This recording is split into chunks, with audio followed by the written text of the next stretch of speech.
Muy buenas noches de nueva cuenta. Sean todos bienvenidos a esta sesión académica del Colegio de Medicina Interna de México. Es un gusto volver a saludarles en este espacio.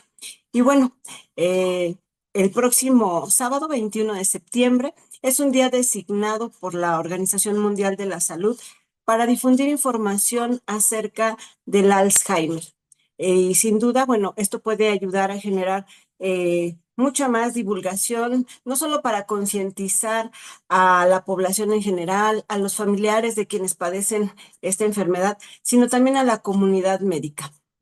Sin duda, bueno, es una enfermedad neurológica degenerativa que va afectando diversas áreas, diversas esferas que van desde la memoria hasta trastornos de la marcha, etcétera. Y bueno, es un tema muy apasionante, independiente de la arista desde la cual se le ve. Para hablarnos de la enfermedad de Alzheimer el día de hoy, nos acompaña el doctor Amador Ernesto Macías Osuna. El doctor Macías se formó como médico cirujano y partero dentro de la Universidad de Monterrey y posteriormente concluyó la especialidad de medicina interna en el Instituto Tecnológico y de Estudios Superiores de Monterrey, así como una subespecialidad en geriatría dentro de la Harvard University.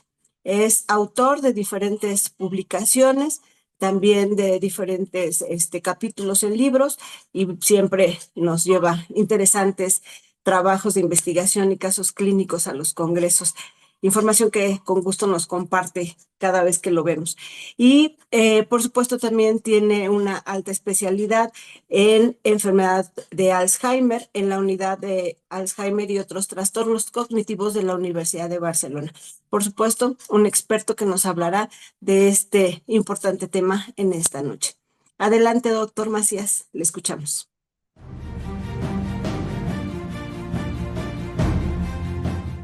Agradezco la invitación al Colegio de Medicina Interna de México por estar aquí con ustedes este día compartiendo el tema relacionado con actualidades en la enfermedad de Alzheimer. Para mí es un honor estar participando con ustedes. Y bueno, pues el mes de septiembre, como ustedes saben, pues actualmente se dedica precisamente a este padecimiento. Y pues estaremos comentando eh, en relación al impacto que ha tenido la enfermedad, cuáles son los pasos en la evaluación médica que tenemos que hacer. Veremos un caso clínico a lo largo de la presentación, donde comentaremos algunas pruebas cognitivas básicas que conviene que apliquemos. Y bueno, estudios de imagen, marcadores específicos, la necesidad de un tratamiento multimodal y obviamente las novedades o actualidades que se dan en relación pues con el tratamiento. Como ustedes pueden ver, aquí tenemos la gráfica precisamente de los cambios que se han venido dando con el avance de los años y los cambios en la población que viene siendo impactada, donde estamos hablando que actualmente son pues más de 55 millones y que esto se incrementará para 2030 y no se diga para 2050, como bien ven en la gráfica, ¿verdad? Entonces, desde 2015 se habla que cada 3 segundos tenemos un nuevo caso de la enfermedad de Alzheimer y estas son de las cosas que definitivamente, pues, en nuestro país son evidentes también ya. Les presento y les comento un reporte que se hizo en 2021 por Alzheimer Disease International y esto es interesante en razón de que pues, participamos ahí muchos países, más de 40, donde el 33% de los médicos, o sea, 1 de cada 3 de los que fue evaluado, dicen que no se puede hacer nada con este padecimiento. Y esto es parte de los estigmas que tenemos que enfrentar actualmente con la enfermedad, porque como no tenemos cura, en principio, bueno, pues nosotros también somos un obstáculo precisamente para la atención.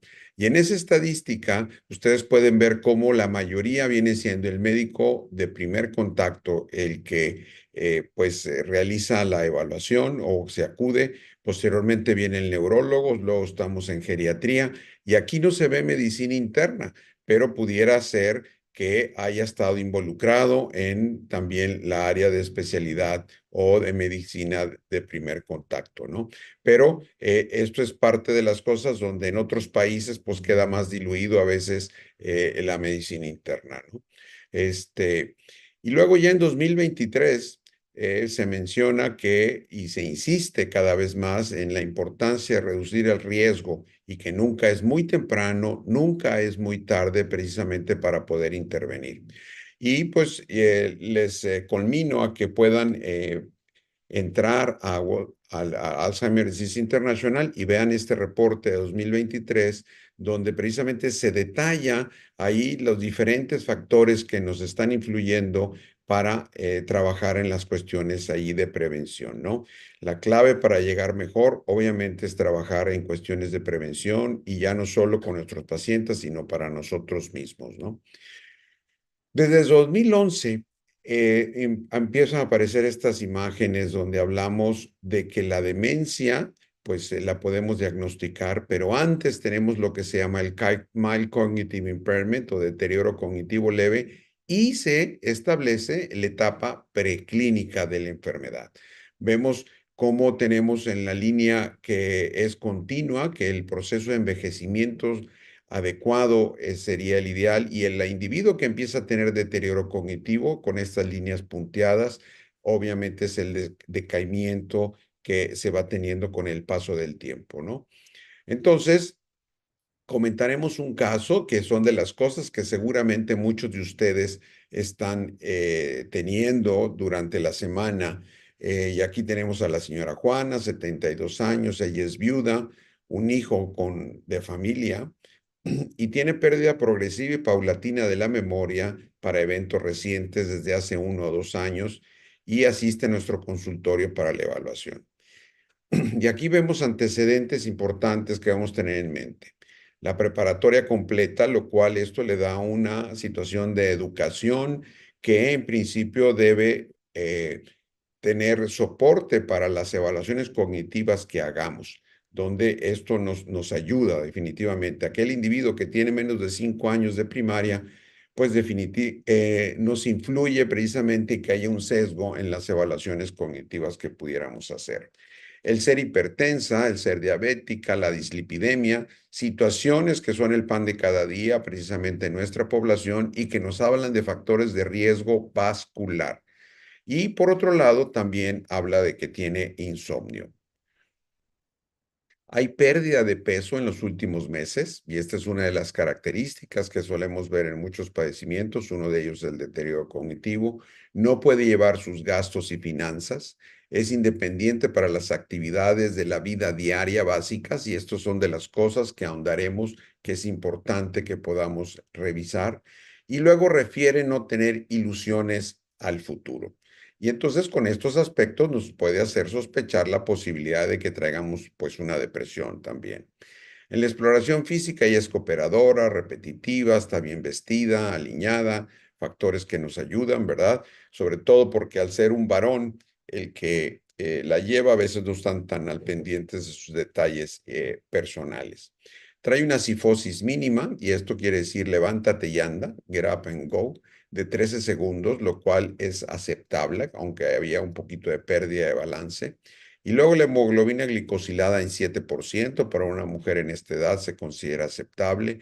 Y luego llevaba una, pues, densitometría, ¿no? Donde se hablaba que tenía menos 2,7, ¿verdad? En cadera total, lo cual nos habla pues, de osteoporosis. Y se le hicieron evaluaciones del mini mental, que fue 23, y un MoCA de 22. Y ahorita comentaremos sobre estas evaluaciones que son básicas de escrutinio. Sin embargo, de tomar en mente, tener en cuenta que los signos de alarma son los siguientes para detección temprana, ¿no? Cambios en la memoria que dificultan su vida cotidiana. Y eso es lo que está más claro que nos puedan llevar una persona cuando está repetitiva, ¿verdad? Y que se le están olvidando constantemente las cosas. Pero puede haber dificultad para planificar tareas o resolver problemas, dificultad para desempeñar las tareas habituales en casa o el trabajo. Y son de las cosas que tendríamos que ahondar nosotros durante el interrogatorio, no nomás los aspectos de memoria. desorientación en tiempo y lugar, dificultad para comprender imágenes visuales o objetos del ambiente, que eso uno lo puede valorar en las pruebas cognitivas, problemas con el uso de la palabra o de la escritura o de la lectura, colocación de objetos fuera de lugar, ¿no? Pues de repente que en el refrigerador podamos encontrar unos zapatos o que la leche se encuentre en el closet de la persona. Estos son detalles donde dice, pues yo no los puse ahí, ¿verdad? Disminución o falta de buen juicio, pérdida de la iniciativa para participar en el trabajo o actividades sociales, empiezan a relegar, ya no quieren salir, y cambios en el humor o la personalidad, ¿no?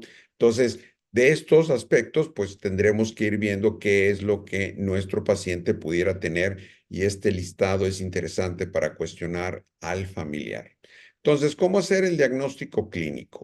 Tenemos que valorar tres áreas: la área cognitiva, el área funcional y el área afectiva conductual, ¿no? Y además buscaríamos si tendremos algún dato neurológico evidente cuando estamos evaluando a nuestro paciente. Entonces, pues la evaluación neurológica consiste en estos aspectos que todos conocemos: orientación, atención, memoria, lenguaje, nóseas, praxias, ¿verdad? Si hay afectaciones o no, ¿verdad? ¿Cuál es la severidad de esta? Y luego, pues las pruebas que ahorita comentaremos, ¿sí? Entonces, en relación a la cognición, tenemos como escrutinio de tamizaje lo que se llama el mini mental, otro muy sencillito se llama minicoc, ahorita los veremos, y moca, y los aspectos relacionados con la fluidez verbal y luego lo que es el dibujo del reloj.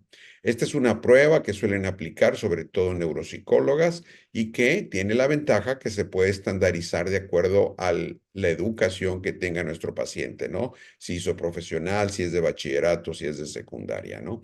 Y luego la funcionalidad, estas son de las cosas importantes, que las básicas viene siendo el CATS, pero insistiría sobre todo en el Lawton para una etapa temprana, ahorita lo vemos, y luego el ánimo y la conducta, donde, bueno, pues de lo más utilizado es el GDS para depresión en el adulto mayor. Esta es otra que se utiliza, que es Hamilton, pero sobre todo GDS. Y este es un cuestionario que se aplica al cuidador que ve cuestiones conductuales, ¿verdad? Entonces, el índice de CATS, pues es ver si es independiente o dependiente para bañarse, vestirse, utilizar el sanisario, ¿verdad? Para levantarse, la continencia, el comer por sí solo o no. Y estos son detalles, pues que sobre todo son de aspecto de dependencia física. Pero la escala de Lawton, ¿verdad? Que son 8 áreas. Aquí ya dependemos obviamente de habilidad cognitiva. Y es si el individuo sigue siendo independiente para manejar el teléfono o requiere que le marquen los números, ¿verdad? Y luego ya nada más el contestar, las compras si sigue siendo independiente, preparación de la comida o lavado de ropa, esos están en diferente color porque, bueno, tiene el sesgo de que suele ser, sobre todo en la población mayor, pues más común que la mujer la realice. Y bueno, pues aquel que quedó viudo, pues en general pudiera estar participando, ¿no? También, pero es más común que la mujer lo haga, ¿no? El uso de medios de transporte, los medicamentos, si los sigue usando, las finanzas, si las puede seguir haciendo. Entonces, estos detalles nos dan información valiosa, como en el caso que estamos valorando de una persona que se quejan de que trae problema de memoria y que la ven diferente a cómo estaba. Entonces, esto tendríamos que preguntar. La valoración cognitiva, decíamos, mini mental, ¿verdad? Es el Folstein, ¿verdad? O el MOCA, el test de reloj, que también nos puede servir aplicarlo. Y estas son escalas, ya nos hablan precisamente de la etapa en que pudiera estar nuestro paciente, ¿no? La escala de Reisberg, ¿verdad? O la escala de CDR que se llama con Clinical Dementia Rating, ¿no?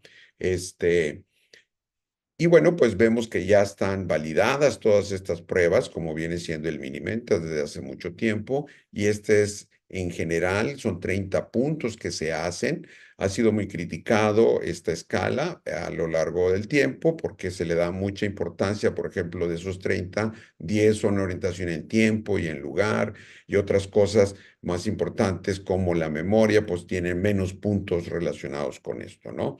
Entonces, en los simposios internacionales o el congresos de medicina interna hemos estado haciendo talleres donde pues se aprenden estos instrumentos que pues son de valía, ¿no? Aquí si quieren tomar un screenshot, pues vienen siendo las cosas que se suelen preguntar punto por punto y que son sencillas de aplicar. Y al final ustedes ven que dice copie el siguiente dibujo y entonces aquí vemos estos dos pentágonos que se entrecruzan y que con esto valoramos la cuestión visual de nuestro paciente, ¿no? Entonces, bueno, pues este es uno de los instrumentos. Tenemos 30 puntos, como decíamos, que podemos considerar normal. Y entonces se habla de que aquel individuo que pudiera tener, pues, entre 20 o mayor de 24 se puede considerar normal. Pero la verdad, el puntaje tendría que ver en relación, bueno, ¿en qué falló? Porque, pues, podemos tener un individuo que tiene 27 puntos y aquí considerarlo como normal. Pero esos tres que falló son de memoria, que se llama el recall, ¿verdad? Que le das tres palabras y luego le pides que cuáles fueron después de hacer un poquito de cálculo. Entonces, alguien con sospecha de esta situación. Entonces, estos no son exámenes de diagnóstico, son de escrutinio, pero que un individuo que ya tiene el diagnóstico, pues nos ayuda a clasificar si está entre 21 y 23, se pudiéramos considerar tal vez demencia leve o demencia moderada, entre 10 y 19, y pues severa sería menos de 9, ¿no? Pero en la primera ocasión hablamos de una situación de escrutinio nada más. El MOCA, aquí tienen, este es un instrumento, ¿verdad? Que es más nuevo y que, bueno, tiene una validez importante, sobre todo en el individuo con deterioro cognitivo leve y su riesgo de que pudiera progresar con la demencia. Y bueno, esto requiere un entrenamiento y bueno, son cosas que ustedes pueden buscar en YouTube y pudieran facilitárseles, ¿no? Para poderlo aplicar. Tenemos que, a la vez que se aplica uno de estos instrumentos, está el test del reloj. ¿No? Como ustedes pueden ver, se valora, ¿verdad? Precisamente el círculo, los números cómo están puestos, si se pone adecuadamente la hora o no, y eso ya nos va dando una idea en nuestro paciente de acuerdo, pues precisamente a estas situaciones que comentábamos de educación que tenga, ¿no? Y aquí vemos precisamente pues uno que pudiera ser normal y otros que ya tienen ciertas alteraciones. Importante siempre buscar poner las manecillas de ambos lados, entonces las 11:10 o las 10:20, individuos que en determinado momento ya me ha tocado que en lugar de poner manecillas se confunden, ¿verdad? Donde toca sobre todo la que marca los minutos y lo ponen como digital, ¿verdad? Donde pues para no fallar hacen eso, ¿no? Entonces, esto es parte de las cosas que no serían útiles, ¿no? Entonces, en este veíamos el minicoc, donde son preguntar, dar tres palabras, ¿verdad? Y luego pedir que las recuerde, hacer el dibujo y luego pedir que las repita si es que puede recordarlas, ¿no? Entonces, aquí tenemos otras alteraciones del reloj que se pueden presentar. Entonces, bueno, pues son diferentes instrumentos, no se trata de aplicar todos, con uno de ellos que apliquemos, sobre todo porque no tenemos tiempo. Luego viene la escala de depresión de Yesavage, de esta que utilizamos sobre todo la de 15 preguntas, que es muy sencilla, y aquel individuo que tiene más de 4 preguntas positivas nos hace sospechar la posibilidad de alteración del estado de ánimo. Siempre importante evitar hacer un diagnóstico de demencia en un individuo que está en un estado de delirio, ¿sí? Y esta es una de las escalas que se utilizan, ¿verdad? Confusion Assessment Method, que es el CAM, y que, bueno, pues saber que esto es un evento que es agudo y es fluctuante, hay inatención, que es lo característico del delirio, y tiene un pensamiento desorganizado, nivel de conciencia alterado, y que pues en esto tendríamos que ir a la raíz del problema y no podemos comentar si el individuo tiene una demencia en ese momento. Habría que esperar a que esto se lo solucionara y encontrar la raíz de la situación para dar pues esta opinión.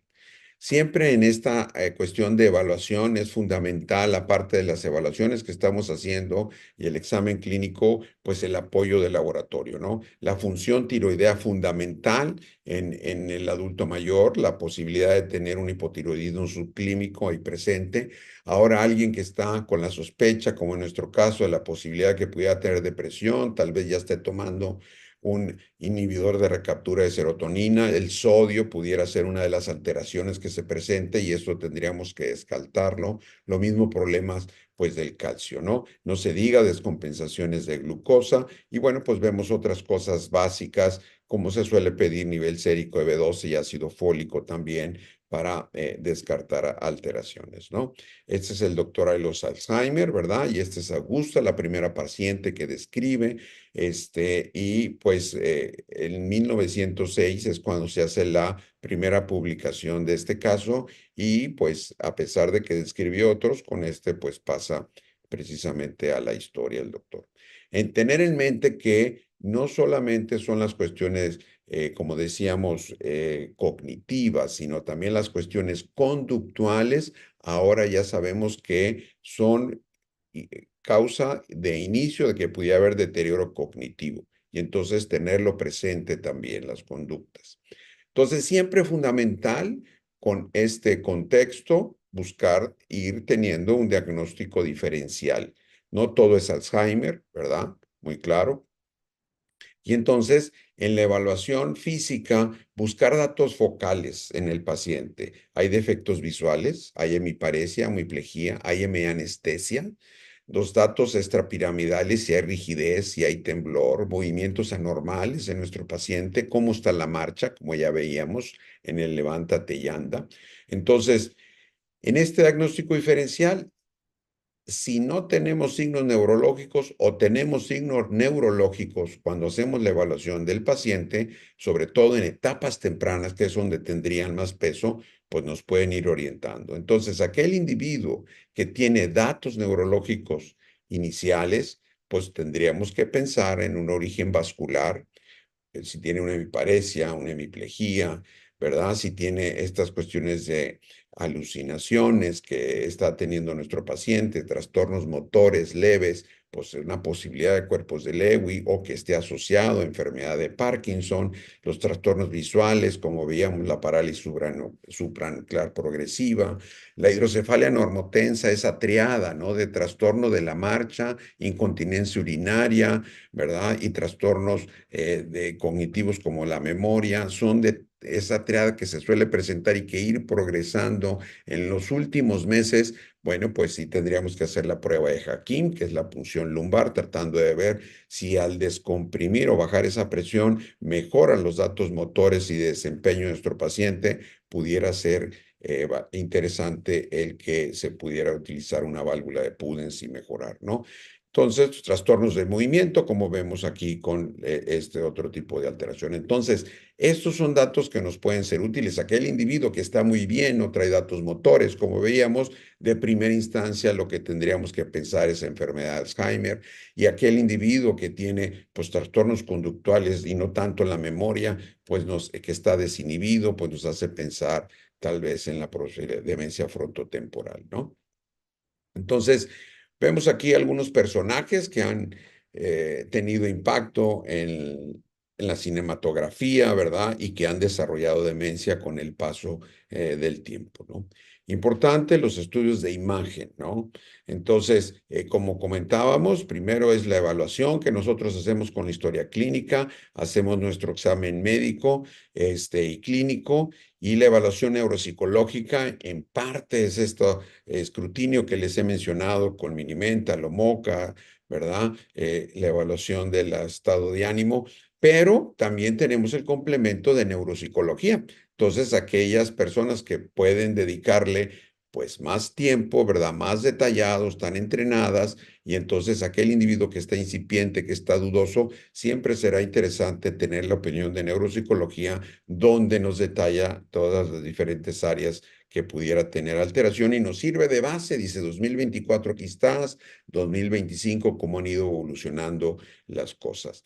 Y los exámenes de imagen son fundamentales, ya comentamos los de laboratorio y aquí veremos algunos de ellos, por ejemplo, estamos hablando de la enfermedad de Alzheimer y aquí tenemos, por ejemplo, las áreas del hipocampo donde pues son de las partes iniciales que se van alterando, ¿no? La atrofia parietal también es uno de los detalles que vamos viendo cómo se va perdiendo pues la corteza del cerebral, ¿verdad? Y se va atrofiando. Y esto es característico simplemente del envejecimiento, pero pues en el individuo con Alzheimer es más presente. Y vemos otras alteraciones que podemos ver en demencia pues vascular, la demencia frontotemporal o la demencia de cuerpos de Lewy. Y entonces vemos que pudiéramos tener incluso a veces hasta detalles mixtos, sobre todo con pequeños cambios de pequeños vasos, ¿no? Entonces aquí vemos enfermedad de Bies-Wagner, vean cómo hay cambios a nivel de la sustancia blanca. Aquí vemos un individuo que traía deterioro cognitivo leve, cómo se ve atrofia, cómo se ve dilatación de los ventrículos y estos cambios importantes, que eso no nos debe hacer pensar en Alzheimer, sino de que traemos un proceso vascular ahí agregado. Este individuo pues ya tuvo un infarto, ¿verdad? Aquí en esta otra imagen, bueno, pues vemos infartos en zonas que consideraron limítrofes, ¿verdad? Pero pues obviamente nos habla de afección de tipo vascular, una demencia pues también con mucho cambio a nivel de sustancia blanca. Entonces son detalles que pues no hablamos de Alzheimer. Entonces, aquí vemos también dónde vamos a tener estas imágenes. La resonancia nos da pues más información que si iba a ser un TAC. Sí, esto es una realidad para hablar sobre todo de cambios vasculares. Y ahora pues ya en algunos lugares pues ya existe la resonancia de 7 teslas, ¿no? Y aquí vemos cambios, ¿verdad? Que se hace una diferencia precisamente el tener un instrumento u otro, ¿no? En este caso, aquí estamos viendo una resonancia de 3 teslas, un individuo que tuvo COVID de 48 años y luego se le da seguimiento con 7 meses donde no se veía nada en la de 3 teslas y vean con la de 7 teslas, ¿verdad? 7 meses después, cómo hay cambios precisamente, y bueno, pues eso hace una diferencia, ¿no? De tener mayor información para hablar de sospecha diagnóstica. Más personajes que ustedes seguramente pues identifican y donde se han hecho películas que nos dan una idea del proceso. Entonces, nosotros hacemos un tamizaje inicial, hacemos un diagnóstico diferencial y la sospecha, descartamos depresión o delirium en la posibilidad y bueno, valoramos después tal vez severidad del caso y luego sería pues pensar en un diagnóstico definitivo. Entonces, con ella, con Juanita, se pensó en trastorno neurocognitivo mayor de tipo Alzheimer, de inicio tardío. Y entonces las dificultades clínicas que ella tenía era usar o recordar palabras correctas o el nombre de eventos, eso pues estaba batallando, ¿no? Hechos recientes tampoco estaba recordando, ya no podía realizar todas sus actividades instrumentadas, por ejemplo, el manejo de cuestiones de finanzas o el de sus medicamentos, ya se batallaba también. Recordar lo que leyó, así como pérdida de objetos, pues son detalles que bueno, se sumaron y aquel individuo que tiene dos áreas cognitivas o más involucradas, como en este caso planear, organizar también, bueno, pues ya nos habla de deterioro cognitivo mayor. Y entonces tendríamos que poner la posibilidad de la causa y en esto pues se sospecha la posibilidad de que pudiera tener enfermedad de Alzheimer o tal vez mixta. ¿Verdad? Por eso le pongo aquí el más, donde pues el hecho de ser hipertensa, diabética de largo tiempo, pues nos podía dar cierta información, ¿no?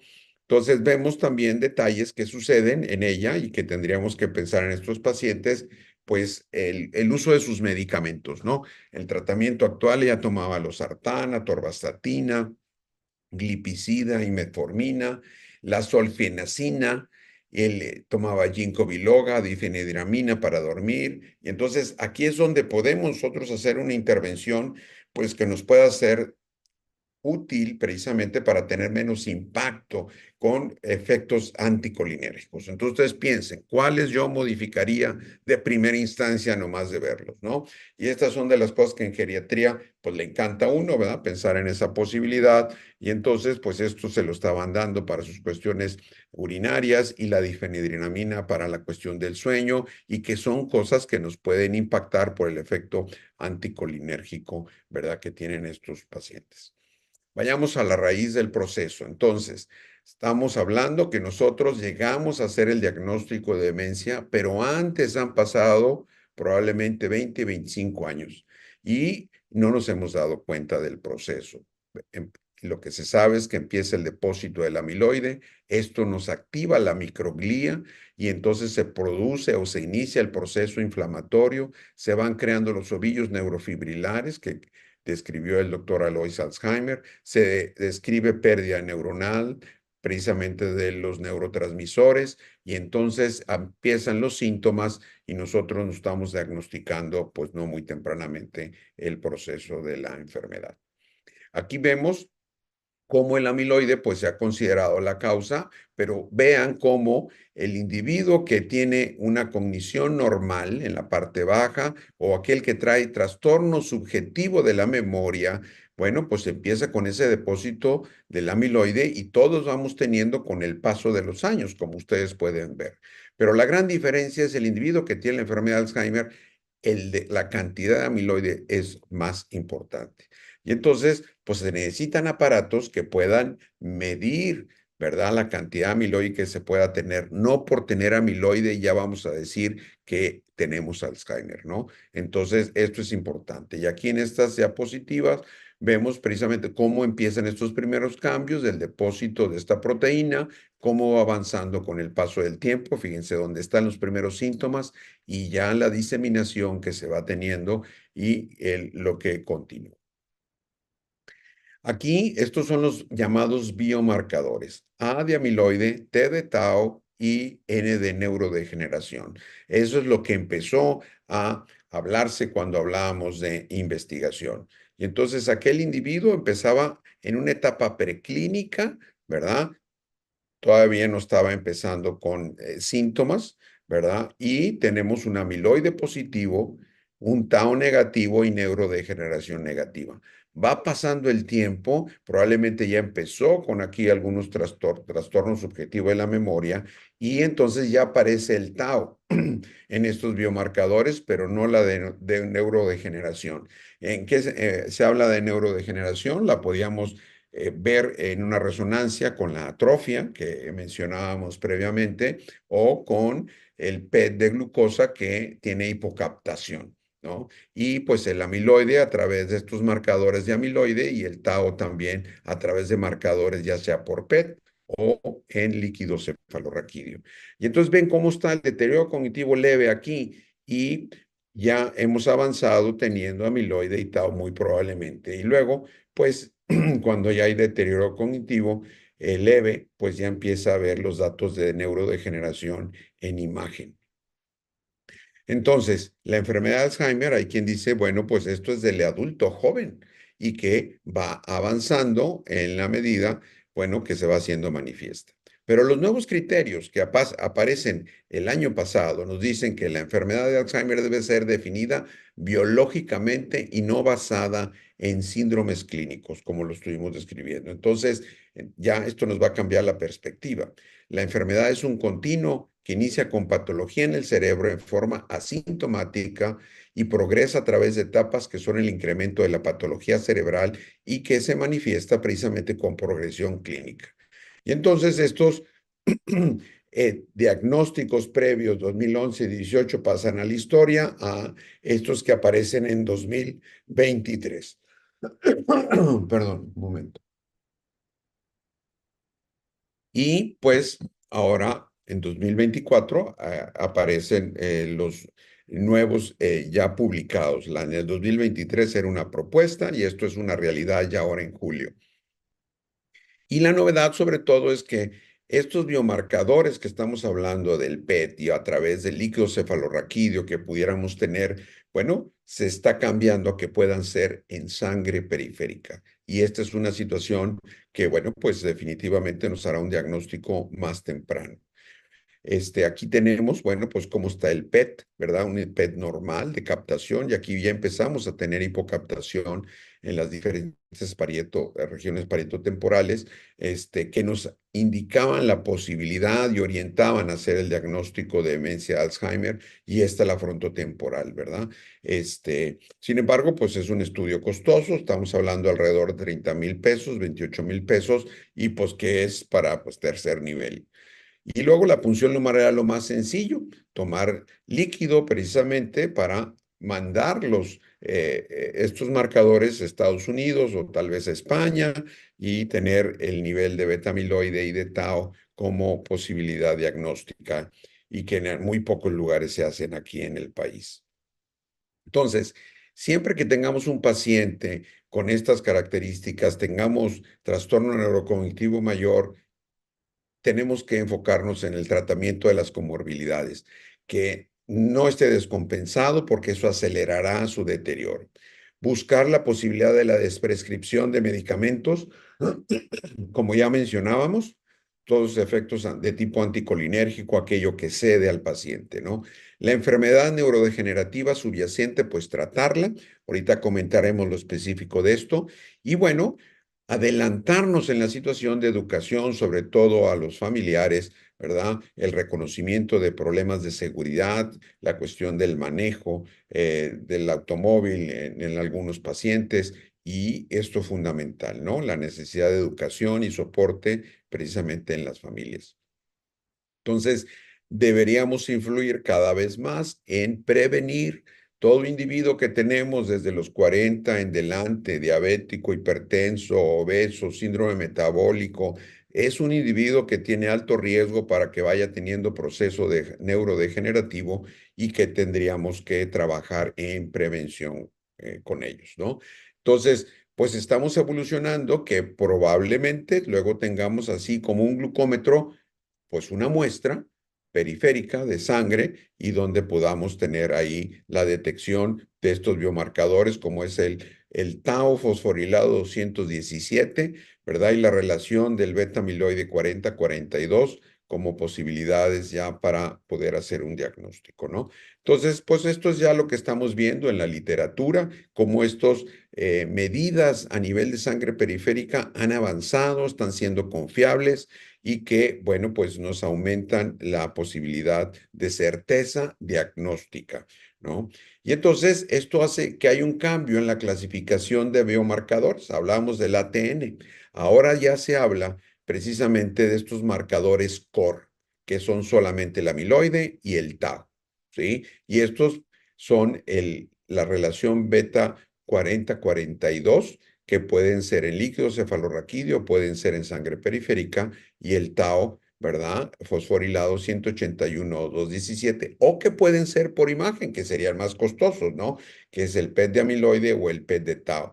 Estos son los principales. Y luego vienen otros no específicos. Aquí es donde entran los de neurodegeneración, donde están precisamente lo que decíamos, la resonancia y el de glucosa, ¿verdad? El PET y el NFL, ¿no? Que esto nos ayuda precisamente a hablar de otros marcadores que no son específicos para enfermedad de Alzheimer. Y luego viene la I de inflamación para astrocitos o de problema de daño vascular que pudiera estar ahí. Entonces, esto es lo que viene en la publicación de febrero del 2024, donde ya se ponen como una realidad, ¿no? Los marcadores core, ¿no? Amiloide y tau, y los marcadores no específicos, ¿verdad? Y los biomarcadores de copatología que no son de tipo Alzheimer, ¿no? No andaremos ahorita en esto. Otros personajes que seguramente ustedes conocen, Leonildo Ochoa, una de nuestras artistas, donde su hijo ha estado haciendo trabajo precisamente de la experiencia que vivieron con obras de teatro para educar a familiares. ¿Dónde podemos actuar? Siempre en las cuestiones de prevención, ¿no?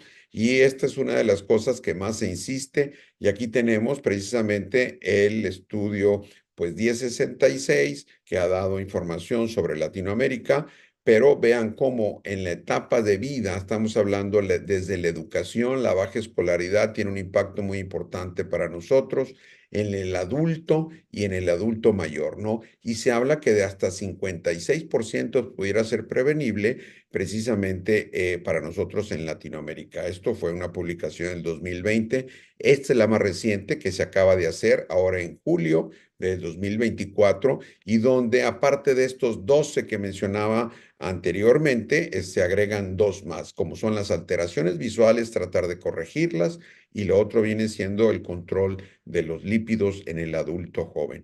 Y vemos que el control de todos estos factores, bueno, pues nos lleva precisamente a reducir alteraciones de neuropatología en los pacientes, disminuir tal vez el daño vascular, el estrés e inflamación y obviamente que pudiéramos tener mejor reserva trabajando en todos estos aspectos, ¿no? Control de la diabetes, colesterol, hipertensión, el tabaco, las cosas que ustedes, bueno, pues ya conocen y agregan ahora dos factores más y serían 14. Y esta es la nueva imagen que se propone, donde este es los factores modificables hasta en un 45% en el mundo en general. Y en nuestra Latinoamérica, por eso se insiste que es un poquito más, sobre todo con el impacto que se tiene en obesidad y las cuestiones de menor educación comparado con países de primer mundo, ¿no? Entonces, ahora todo se insiste más en la edad media, ¿sí? Y entonces en el individuo adulto mayor, la contaminación ambiental, el aislamiento social y pues el daño visual son de los factores pues importantes a tener en mente, ¿no? Entonces, pues 10 hábitos que nos ayudarán a preservar el cerebro son de las cosas que tendríamos que promover a lo largo de la vida. Y vean cómo precisamente en los países de bajos ingresos o mediano ingreso, donde estamos incluidos, pues esa tendencia a mayor población con demencia, pues se va incrementando. Aquí se comparan, por ejemplo, China, la India y Latinoamérica, y vean cómo nosotros tenemos ventaja en relación a que si trabajamos estrictamente en prevención, tenemos más impacto que precisamente en el 40% que están los otros países, ¿no? Este es un estudio precisamente que ha tenido mucho impacto, que se llama Fingers, y entonces, pues, empezaron en Gran Bretaña, Finlandia, en China, en Estados Unidos, Singapur, y han demostrado que el trabajar en la actividad física, la alimentación adecuada, el entrenamiento cognitivo de los pacientes, en el control de las enfermedades que tenga y la interacción social son 5 factores fundamentales donde el individuo pues debe de trabajar. No es uno solo y solamente la estimulación cognitiva, sino lo que se ha recomendado es que tiene que ser multifactorial, multidominio precisamente estas cosas. Pero bueno, la insistencia de los pacientes es llegar y pedirnos medicinas y tomar múltiples cosas. Y aquí tenemos múltiples antioxidantes, estatinas, ginkgo, ginseng, etcétera. Nada de estas cosas ha demostrado que pueda evitar, ¿no? Y no se diga, pues, estas medicinas antienvejecimiento, ¿no? Son de las cosas que tenemos que tocar con los familiares porque, pues, están dispuestos a darle lo que sea y le creen más a los medios de difusión y a las ventas que a nosotros como médicos en este sentido. ¿Cuáles son los medicamentos que actualmente se tienen precisamente para la enfermedad? Vean cómo lo primero que salió tacrina ya desapareció por problema de hepatotoxicidad y el donepezilo salió en el 97 y sigue vigente precisamente con el proceso de poder enlentecer. Pues el impacto es poco, definitivamente. Luego salió ribastigmina, luego salió galantamina y memantina fue el último. Entonces estamos hablando de 20 años sin medicamentos nuevos y entonces es donde surgen ahora los anticuerpos monoclonales como una opción para tratar de enlentecer. Insisto que, bueno, en una etapa leve se considera precisamente los anticolinesterásicos, ¿no? Lo que decíamos, donepezilo, ribastigmina, galantamina. Y en una etapa moderada en delante es donde ya agregaríamos memantina, son los estándares que se mencionan. Y entonces, bueno, pues el amiloide vemos cómo precisamente, pues esto va penetrando nuestro cerebro. Hay otros estudios que se han hecho con los anticuerpos monoclonales previamente y no han funcionado, pero eso ha dado toda una experiencia desde las alteraciones para penetrar el cerebro, estas sustancias, las dosis que se estaban utilizando, el mecanismo de acción, y esta es parte de las cosas que ahora parece ser que es lo que más está influyendo, que se actúa a nivel de la protofibrilla o de las fibrillas, precisamente son los aprobados donde han tenido esta acción y que han tenido un mejor impacto, no solo en limpiar el amiloide, sino en enlentecer progresión. Vean con uno que estaba aprobado, el primero que fue en el 21 fue aducanumab. Este acaba de ser retirado hace 2 meses del mercado, precisamente porque, bueno, tenemos mejores números con lecanemab, ¿verdad? Que la empresa que producía aducanumab también está involucrada con lecanemab y entonces este ya fue aprobado. Donanemab es el que acaba de ser aprobado precisamente en el mes de julio, ¿no? Entonces, estos dos son los que están activos actualmente y que, pues, está haciendo toda una experiencia. Y aquí estamos hablando, bueno, pues que estos se aplican intravenoso, lecanemab, este es cada 2 semanas, donanemab, es cada mes, y pueden tener efectos secundarios, que esto es lo que pues obviamente nos llama más la atención y preocupa. Las área E de edema o área H de hemorragia.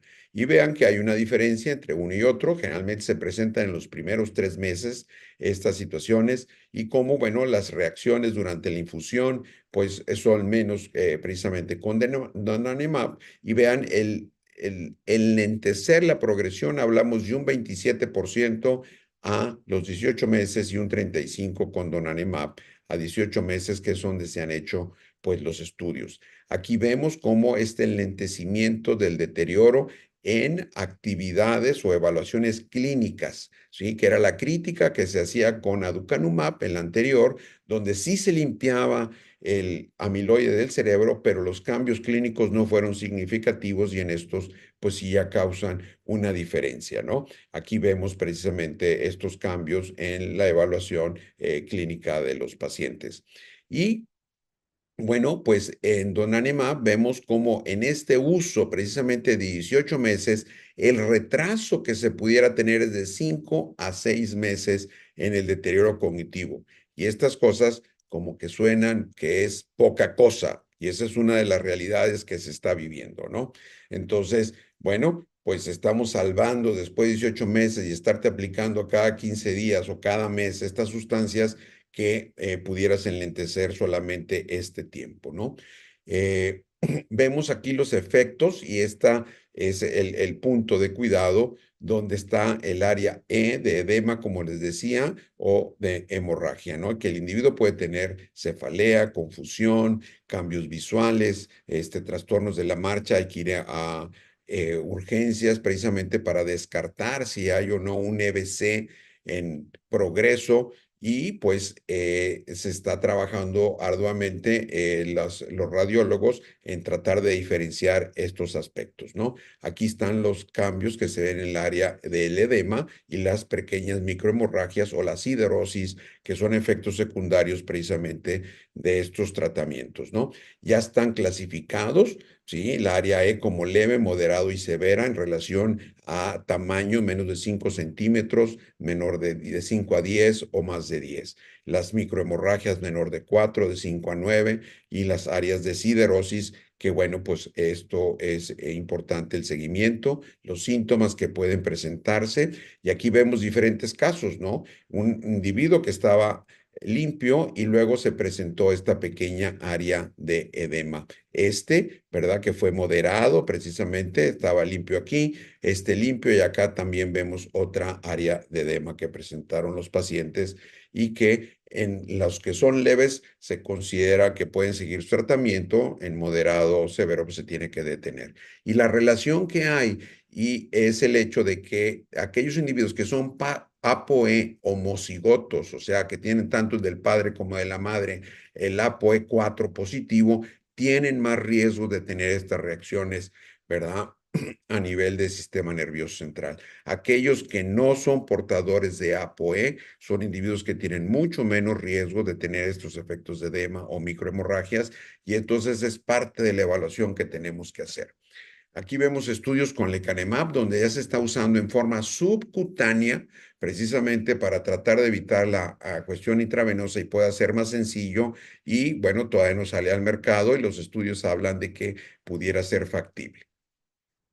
Uno de los puntos que se dice, bueno, si ya están los biomarcadores, me los quiero hacer. La recomendación actual se insiste en que aquel individuo que sospechemos que tenga síntomas ¿verdad? O que está siendo típicamente rápidamente progresiva, bueno, pues sí se evalúe con estos biomarcadores a nivel periférico, ¿verdad? O aquel individuo que sospechamos la posibilidad después de una evaluación exhaustiva, conviene hacerlo. Solicitud por los familiares, ¿verdad? O pacientes de pruebas de confirmación con síntomas, adelante. Sin embargo, o si se va a querer recibir tratamiento, aquel individuo que mi papá tuvo, mi mamá, y yo quiero checarme a ver si lo tengo en este momento, dado cómo están los resultados, pues no es una recomendación que estén sugiriendo, ¿eh? Entonces, resumiendo, el manejo no farmacológico será fundamental de las actividades que debe desarrollar el paciente y las cuestiones de seguridad y obviamente el balance con las diferentes comorbilidades y los medicamentos de la enfermedad, ¿no? Eh, Tenemos que educar a la familia, eso será fundamental, al paciente, sobre todo en etapas tempranas, que él pueda decidir sobre la evolución de su enfermedad, son de los estigmas que tenemos que quitar en Latinoamérica, que él pueda participar.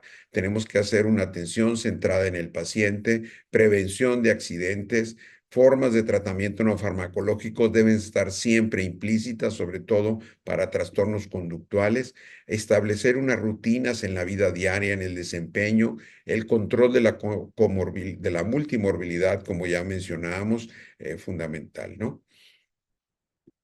Y aquí, ya no quiso avanzar, este,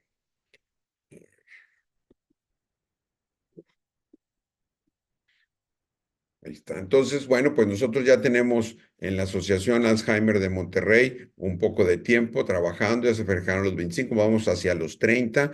Y bueno, pues esta situación de sensibilizar a familias y educarlas no, ha dado obviamente que haya una mejor calidad de vida en la evolución de la enfermedad.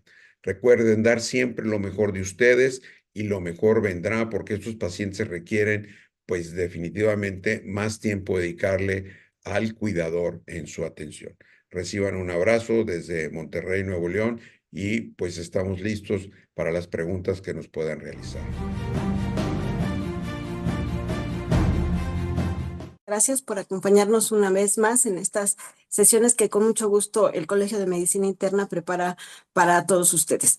Le damos la más cordial bienvenida y un especial agradecimiento al doctor Macías por acompañarnos en esta noche, madrugada para él.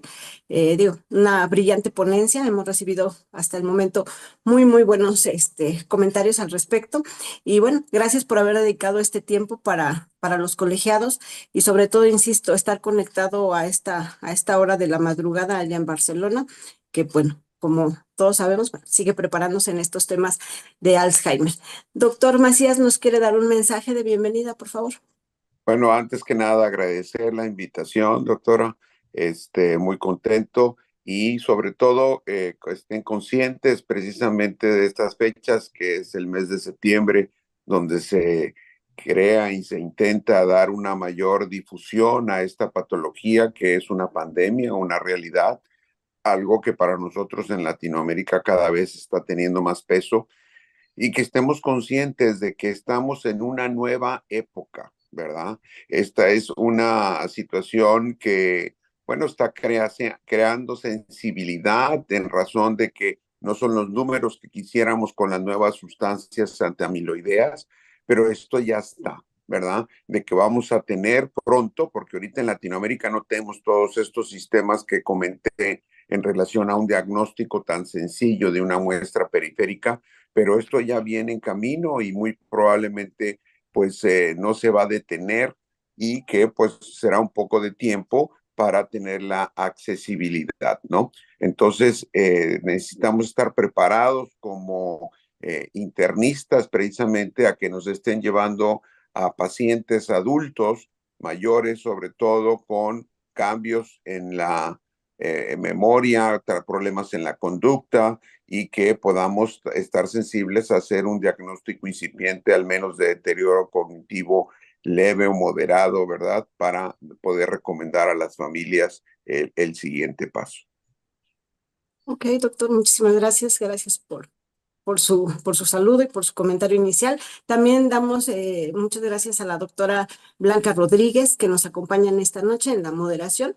La doctora Rodríguez es presidenta de la filial del allá de Monterrey, todo muy del norte el día de hoy. Doctora Blanca, buenas noches, ¿cómo está? Siempre es un placer estar en este tipo de sesiones y que le inviten a uno de coordinador. Habla de la importancia y tener un maestro como en mi mesa, como es el doctor Amador Macías, que cada día nos enseña que hay que estar en educación médica continua desde Barcelona bien temprano, con una enfermedad altamente compleja para diagnosticar, tanto en historia clínica y demás. Es un placer estar aquí. Muchísimas gracias, doctora Blanca. Y bueno, les comento como siempre que tenemos una muy buena asistencia, casi 700 participantes en la plataforma, más todos los que están conectados en Facebook en esta noche. Y eso incluye médicos que están en otros países como Bolivia, Perú, Paraguay, Colombia, Estados Unidos, El Salvador, Guatemala. Entonces siempre nos da mucho gusto que haya este interés y que se difunda el conocimiento y que esto llegue a más lugares, ¿no? Y bueno, han llegado y siguen llegando múltiples felicitaciones, doctor Macías, de parte Gracias. del doctor Ble, que nos acompaña siempre de Villahermosa, de la doctora Charo, que bien conoce. Bueno, vaya, llevaríamos mucho tiempo leyendo todos y cada uno de los saludos y sus felicitaciones. Y bueno, vamos a empezar con la primer pregunta o más bien comentario por parte del doctor José Manuel Flores, que también nos acompaña cada semana. Y él nos dice, bueno, gracias doctor por la excelente presentación, aunque, ¿qué nos puede comentar? Porque es difícil diferenciar entre el déficit cognitivo leve y el proceso como tal de envejecimiento. Sí, yo creo que esta es una de las cosas sensibles y que tenemos que seguir trabajando en educación de las familias porque generalmente pasan pues de 2 a 3 años antes de que nos lleven al paciente con deterioro. La mayoría de las veces en el sistema de salud nos llevan con un deterioro cognitivo moderado, ¿verdad? O avanzado, porque sigue el estigma de que todo está relacionado con la edad y que por lo tanto, bueno, pues es parte normal del envejecimiento. Y esta es una de las cosas que se tiene que seguir luchando y nosotros como médicos percibir que no solo es memoria, que son problemas de conducta también del paciente que ya se están asomando para tener deterioro cognitivo, ¿verdad? Y entonces tenemos que educar a la familia precisamente sobre estos aspectos y en razón de ello nosotros pues estar preparados para qué consejos poder utilizar. Generalmente cuando son problemas conductuales, pues luego están ahí al pendiente, ¿verdad? Cuando hay una crisis. Pero cuando el paciente no es muy molesto, ¿verdad? Pero se sigue extraviando y se sigue perdiendo y no le hacen mucho caso, pues el proceso sigue avanzando. El sistema de salud no tiene medicamentos que nos puedan ayudar a enlentecer y eso tiene que recaerse precisamente sobre las familias, ¿no? Saber que esas sustancias tenemos que saberlas usar, donepezilo, galantamina, ¿verdad? O ribastigmina, y que ver si el paciente es capaz de tolerar, porque han demostrado que sí pueden enlentecer la progresión y que tenemos que ser juiciosos, ¿verdad? En los ajustes de dosis, ¿no? Y que lo más común con ellos es los problemas de hiporexia, ¿verdad? O náusea o diarrea que pudiera tener el paciente. Y entonces un paciente que no quiere comer, que está decaído, pues tendremos que buscar las cosas que le pudieran beneficiar más. Esto es, si es un paciente que está aislado, está apático, pues el hecho de pensar tal vez en modificar, controlar comorbilidades y en un segundo punto ya pensar en un antidemencial. De primera instancia, tratar de resolver sus condiciones prioritarias que consideremos y luego pensar en un antidemencial para control y muchas veces es un antidepresivo para ayudar a la ansiedad, los trastornos del sueño, los trastornos a veces de conducta o apatía que puede tener el paciente y luego ya pensar en el antidemencial, ¿verdad? Sí, claro. Muchísimas gracias, doctor, por su comentario. Doctora Blanca, otra pregunta que veamos en la Gracias. plataforma. Y tenemos una pregunta, la verdad hay felicitaciones de todo el país, me sorprende que bastante gente estuvo participando y la siguiente pregunta es del doctor Carlos Lenin Pliego. Lo felicita primeramente y pregunta, ¿la intervención con los monoclonales es preferentemente en etapas tempranas? ¿Por cuánto tiempo? ¿Cuándo se prevé que estén en México y los costos de los mismos? Pues Está sí, muy larga. muy importantes al doctor Lenin, gracias por su comentario, como siempre. Y no los tenemos en México. Hemos estado participando, un servidor, con monoclonales en fase 3. Acaban de suspender, como les decía, aducanumab, que es el primero que se aprobó. Y los dos que existen ya ahorita nada más son lecanemab, ¿verdad? Que Leqembi es el nombre en inglés, y el otro es donanemab, que acaba de ser aprobado. Entonces, estos medicamentos sí, es fundamental esta pregunta en relación a que debe ser en etapas tempranas y muy tempranas en lo que se está buscando, ¿no? De ahí mi insistencia de que a veces en el sistema de salud, pues no nos llega tan temprano el paciente y por costos definitivamente son poco accesibles ahorita. Estamos hablando entre 25 y $40,000, ¿verdad? El tratamiento anual de cada una de estas sustancias. Y esto pues obviamente nos mantiene pues fuera de la jugada, como quien dice, a los latinoamericanos. Eso es una realidad. Pero pues se está buscando para que pudiéramos algunos centros poder participar en estudios de investigación, tener una experiencia ya y poder algunos pacientes se pudieran beneficiar. Siempre en estos pacientes que pudieran participar será importante ahora ya el tener la detección de la polipoproteína E4, que es un marcador de riesgo, no de diagnóstico. Y entonces aquellos que son portadores homocigotos, o sea, que tiene el padre y la madre dos ApoE4 positivos, son los pacientes que pueden tener más riesgo de que haya complicaciones del edema o de la hemorragia. Y que pues un servidor pensaría, pues estos no son candidatos a participar con estas sustancias para evitar complicaciones. Pero aquel que pudiera ser homocigoto, ¿verdad? Estamos hablando de uno de los alelos que pudiera ser ApoE4, pudiera tener la posibilidad, ¿no? Entonces, estos son de los puntos así básicos.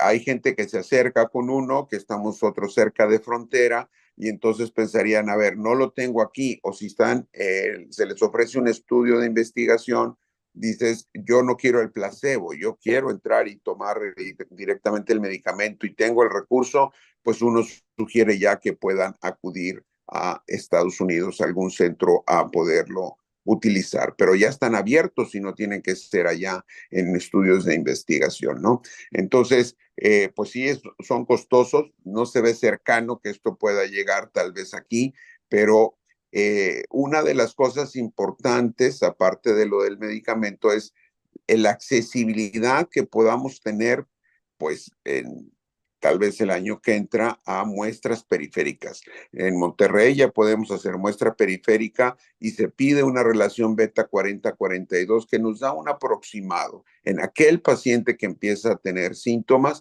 y ya nos pudiera decir está en el camino, ¿verdad? Entonces, eso ya nos da una certeza de un diagnóstico o no de enfermedad de Alzheimer, porque muchas veces nosotros estamos diagnosticando deterioro cognitivo, pero no le podemos poner apellido, ¿sí? O tenemos que hacer el diagnóstico diferencial si es frontotemporal, si pudiera ser cuerpos de Lewy, si pudiera ser con problema vascular, pero tiene o no enfermedad de Alzheimer, ¿verdad? Estos son de los marcadores, lo que nos dará una pauta y tener certeza en el diagnóstico. Ok, doctor, muchas gracias por su comentario. También desde Facebook tenemos muchísimas felicitaciones por la ponencia que nos ha brindado en esta noche. El doctor Edgar Pantaleón también siempre nos acompaña. Yo creo que bueno, más bien una de sus preguntas ya la respondió. ¿Cuál es la indicación para el uso de anticuerpos monoclonales en Alzheimer? Y tiene otra pregunta. ¿La memantina puede indicarse en casos de demencia leve? Una buena pregunta también, y es una situación frecuente que nos toca ver. Las recomendaciones van enfocadas de una etapa moderada a avanzada, ¿sí? Y esto muchas veces pudiera entrar uno con el dilema. El paciente le intenté dar anticolinesterasico, no lo aceptó, le dio reacción en la piel, el que se pone en el parche, ¿verdad? Entonces, no vamos bien, pues pudiera pensarse en la posibilidad de utilizar memantina, pero sobre todo ya cuando empezamos con etapas moderadas y cuando hay trastorno conductual. Ese es un medicamento que puede utilizarse y nos pudiera ayudar a bajar inquietud, ansiedad, a veces en el paciente, ¿verdad? No es ley esta situación. En muchos médicos suelen utilizarlo de primera instancia antes del anticolinesterásico, pero la recomendación y el impacto principal viene siendo el anticolinesterásico y después valorar memantina. Esta es una de las sugerencias que yo les haría, ¿no? Entonces, pues es punto importante, ¿no? Una de las cuestiones que debemos tener en cuenta también, y ustedes empezarán a ver probablemente pacientes con Down, ¿sí? Esta es una de las enfermedades que ya está marcada como programada para que desarrollen Alzheimer. Más del 90% de los pacientes lo presentan. Después de los 35 o 40 años empiezan con datos. Y dada la evolución de los pacientes, son difíciles de evaluar. Entonces, ahora que están viviendo más años, pues nos está tocando precisamente tener pacientes con estas características. Debemos trabajar con la sociedad porque pues no los consideran como que puedan presentar estas cosas, ¿no? Y que nos faltan herramientas muchas veces para evaluar a estos pacientes, pero hay que darle seguimientos y el tratamiento es igual, ¿verdad? El anticolinesterásico, y de hecho en ellos está contraindicada la memantina, el poderlo utilizar, ¿no? Entonces, tomar en cuenta estos aspectos. Muy bien, doctor. Gracias por su comentario. Doctora Blanca. Sí, lo felicita el doctor Víctor Alejandro Juárez desde Mérida, la doctora Julia Nasira también, doctor, el doctor Alejo, Roberto, excelente ponencia, la doctora Rosario también de Muñoz de Monterrey. Y tenemos una pregunta de Roberto Santamaría. Dice, buenas noches, ¿qué tan frecuente en nuestra población es el fenotipo no amnésico? ¿Y el tratamiento es igual que el amnésico? Muchas gracias y saludos. Bien, una pregunta ahí compleja, ¿verdad? Donde yo me mencionaría de que precisamente estos fenotipos de aparición del deterioro cognitivo en la clínica pues seguirán siendo importantes, y ahí es donde ahora los biomarcadores nos marcarán en cuanto a la precisión de un diagnóstico, ¿no? Entonces, pues estos pacientes que estamos pensando en la posibilidad de utilizar los cuerpos monoclonales tienen que estar caracterizados ya por el líquido cefalorraquídeo o por una muestra periférica para ser seleccionados para utilizar estos medicamentos, y no solamente por fenotipo. Seguimos viendo, obviamente, en las sesiones anatomopatológicas, cómo en determinado momento piensas que pudiera tener una combinación de demencia de tipo Alzheimer con algo vascular, y a la hora salió frontotemporal, ¿no? O una combinación de dos tipos de demencia. Entonces, ahorita, pues como estamos, tendremos que seguir manejando estas cuestiones del fenotipo y obviamente ver qué es la ventaja que pudiera tener. Por ejemplo, en cuerpos de Lewis son pacientes o con Parkinson que la preferencia de utilizar ribastigmina un poquito más sobre el hecho de utilizar donepezilo o galantamina en relación a la evolución y que pudiera ser mejor tolerada, ¿no? Son de esos detalles que pudiéramos tener presentes. Si es una frontotemporal, pues no hay un beneficio con el uso de estos medicamentos y se podría evitar el costo, ¿no? Pero pues nos toca ver pacientes con características de demencia de Alzheimer y que trae implicaciones conductuales y que sí pueden beneficiarse con anticolinesterásicos. Gracias por la pregunta. Gracias, doctor. Y bueno, tenemos más preguntas también en Facebook, desde donde le saluda la doctora García Vega, el doctor Aguilar Díaz. Felicidades por tan excelente ponencia. Y nos dicen, bueno, una calidad muy singular, tal cual. Gracias. Tenemos, por parte de la doctora Rodríguez, nos dice, buenas noches. En los pacientes mayores, ya con deterioro cognitivo severo, donde ya hay una afectación para la alimentación y que ya tiene todo tipo de manejo, ¿qué otra recomendación nos puede dar? ¿De qué otra forma se podría apoyar a este tipo de pacientes? Bien, yo creo que eso es una pregunta crucial, ¿no? Que es probablemente en el paso de los años, cada vez vamos teniendo más pacientes en etapa moderada, avanzada, y que, bueno, tenemos que ayudarles en relación a esa calidad de resto de vida que pudieran tener, ¿no? Entonces, los cuidados paliativos siempre deberán estar presentes y los trastornos de deglución son muy frecuentes que se puedan presentar y la causa de que fallezcan pues va siendo una neumonía, ¿verdad? Y esto por trastornos de deglución. Entonces la tendencia es a ser cuidadosos, tratar de evitar la polifarmacia en la medida de lo posible, y simplificar el esquema, ¿no? Dependerá ya obviamente de toda esta comorbilidad que tenga nuestro paciente.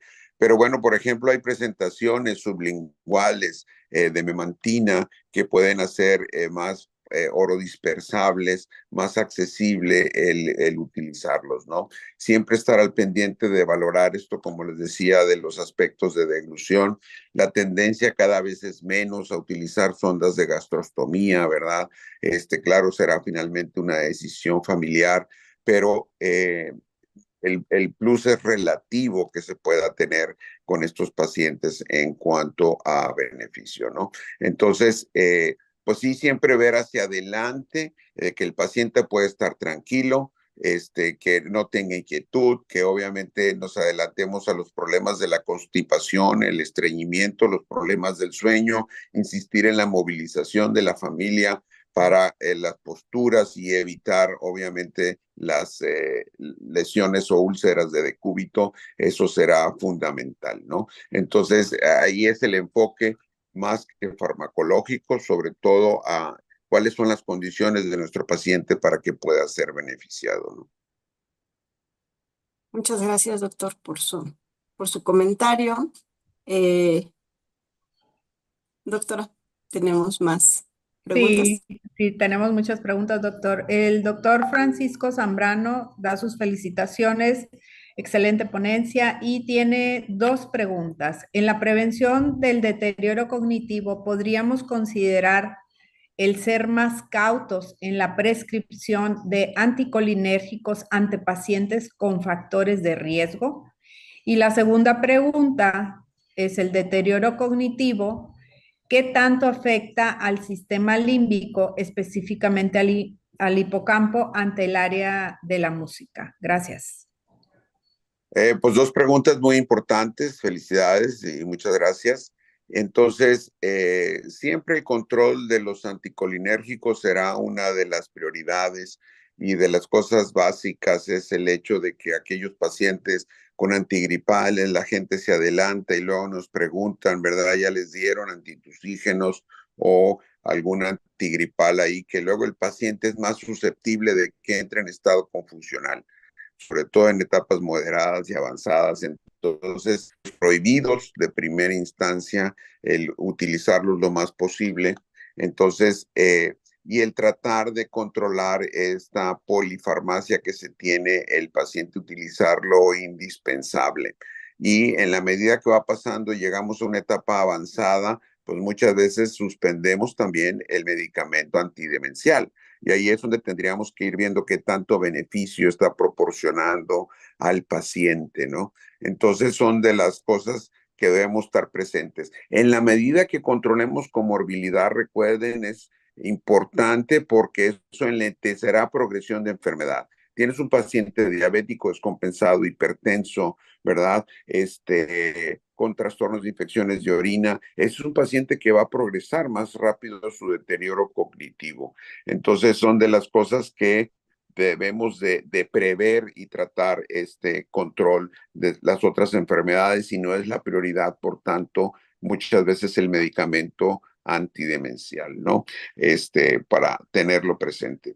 Y la segunda era enfocada a ¿qué, Blanquita? El deterioro cognitivo, ¿qué tanto afecta el sistema límbico, Ah, específicamente al hipocampo, ante el área de la música?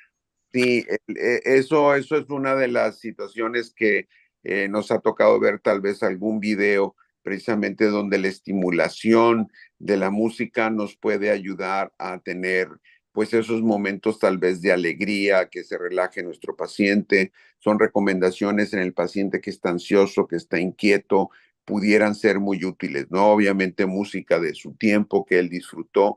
Hay gente que ya no pueden a veces pronunciar frases y le pones una canción y te la cantan, y se acuerdan de la letra porque la tienen muy presente, ¿verdad? Entonces es impresionante muchas veces cómo la música pues mueve el alma, ¿verdad? Y el paciente cambia a veces su situación de inquietud y ansiedad a disfrutar el momento, ¿no? Entonces, no siempre nos funciona, ¿verdad? Pero esto es algo que sí tendríamos que insistir y recomendar. Sería mi propuesta, ¿no? De acuerdo a cada persona, el tipo de música que usemos. Gracias por las preguntas. Gracias, doctor. Y bueno, también tenemos más felicitaciones. El doctor Bernabé Heredia siempre nos acompaña desde Uruapan, Michoacán. Y bueno, felicitaciones y dice, mis respetos por su brillante ponencia y por todo lo que sabe, doctor. Comenta que, bueno, la medicina interna, el médico internista, yo creería que también, pues todos los médicos, no importa si seamos internistas o no, incluso médicos generales, pues deberíamos de estar bien documentados y muy comprometidos con la salud del paciente. Por supuesto, bueno, como ya sabemos, pues, la mayoría son de edad avanzada, tienen muchas comorbilidades y bueno, él nos dice que siempre es de gran ayuda controlar, como bien nos comentaba el doctor hace un momento, todas las patologías del anciano. Y también un comentario en relación a lo importante que es el apoyo que pueda tener el paciente con familiares que estén pues altamente comprometidos, porque es una circunstancia a veces muy difícil para este tipo de pacientes, no tener ese apoyo familiar. ¿Qué nos puede comentar, doctor, al respecto? Sí, no, es una pregunta crucial esta, ¿verdad? Porque generalmente es una mujer la que está al frente de la atención, o es una hija, o es la esposa, y a veces te toca ver que es la abuelita que cuida al abuelito y los dos están ochentones, ¿verdad? Entonces es complicado y a raíz de la pandemia esto pues ha hecho que los hijos a veces nos desentendamos más y este aislamiento, ¿verdad? Por la cuestión del contagio también ha sido una comodidad para no estar ahí a veces tan presente y eso es algo que es fundamental en el adulto mayor, ¿verdad? Esta socialización, esta convivencia con tus seres queridos. Entonces tenemos que hacer un esfuerzo y nosotros como médicos sensibilizarlos de esa parte por un lado y además estar al pendiente de este cuidador, donde siempre el cuidador es el que lleva al burnout, ¿no? Al que esté quemado, como dicen, ¿verdad? Y que esté estresado. Y entonces no tenemos un paciente, tenemos dos pacientes, que es el paciente y a veces el que más requiere la atención es el cuidador. Y entonces ya nuestra calidad humana pues tendrá que ser un poquito más sensible y a veces le tienes que dar el antidepresivo al cuidador precisamente por toda la carga que está llevando y el conflicto con el resto de la familia. Entonces, pues a veces nos es muy útil el tener un Zoom ahora con familias, de explicar un poquito la problemática y que se busque involucrar al resto del equipo para que pueda ser más llevadero el asunto, ¿no? Entonces, siempre el cuidador es una de las cosas que en esta patología es clave, porque si no está el cuidador, y ya ven que a veces el cuidador se va primero que el paciente por todo el estrés que esto le desarrolla, el que podamos tener atención en ellos será importante. Entonces, una parte fundamental definitivamente. Ok, doctor, gracias por su comentario. Tenemos más Tenemos otra preguntas. pregunta. Sí, Sí, doctora, por tenemos. favor. Gracias. Felicitaciones de la doctora Cristina Guerrero y del doctor Juan José de Jesús Orozco. Y la doctora Rosalía, dice una conferencia muy didáctica de gran relevancia clínica. Nos felicita a todos los que estamos participando aquí. Y la pregunta es, además del control de los factores de riesgo y las comorbilidades, el tratamiento con donepezilo asociado con ribastigmina o memantina, etcétera, en su experiencia, ¿cuál esquema es más tolerado y cómo hacer sus ajustes en dosis? Gracias por la pregunta y el comentario. Preguntas importantes. De repente nos podemos encontrar que tenemos dos anticolinesteráticos, me ha tocado, prohibido. O sea, o utilizamos donepezilo, que es el más económico, luego vendría el parche, que es la ribastigmina, y luego vendría pues el galantamina en cuanto a costos en general. Y entonces, de primera instancia es utilizar el anticolinesterásico y luego podemos asociar o sumar la memantina, ¿no? Entonces, no poner los dos a la vez, ¿verdad? La memantina o el anticolinesterásico, sino empezar con uno, ir viendo cómo nuestro paciente va tolerando. No por correr en utilizarlos va a frenarse más rápido el proceso. Entonces, insistir en esta estadificación, etapa leve, moderada, lo anticolinesterásico, y ya que llegamos a dosis tope, que esto es una recomendación, ¿verdad? Donepezilo 5 y luego seguir con 10 miligramos, no brincar a la semana, sino yo los dejo de 3 semanas a un mes para brincar a la siguiente dosis. Los parches es de 9, 18 y 27, entonces más o menos el mes. En ocasiones ahí me sirve el hecho de decir, bueno, cuando ya vayan 3 semanas del parche, porque traen 28, esta cuarta semana le pone el de 9, le va alternando el de 18, pudiera ser esta transición mejor tolerada en los pacientes, ¿no? Y pues de galantamina, nada más en México hay de 18 y 16, en Estados Unidos ya hay de 24. Entonces, pues esta dosis tope la intentaremos llevar en todas las presentaciones, pues en la medida de lo posible. Si tú le diste donepezilo y te quedaste en 5 miligramos, la verdad va a ser relativo el beneficio y pues prefiere uno evitar el gasto y tal vez irte con memantina en determinado momento, ¿no? Ya en etapas moderadas. Esa es la realidad. Pero empezar suave y luego ya tratar de llegar a dosis máximas si el paciente lo tolera. A veces vienen otras cuestiones de conducta y luego movemos 2 o 3 medicamentos. Hay que estar atentos en relación a esto y cuando cambiemos la dosis del medicamento antidemencial, pues que no haya otros muchos ajustes para no confundir los efectos secundarios. Este cambio de la dosificación sería mi sugerencia.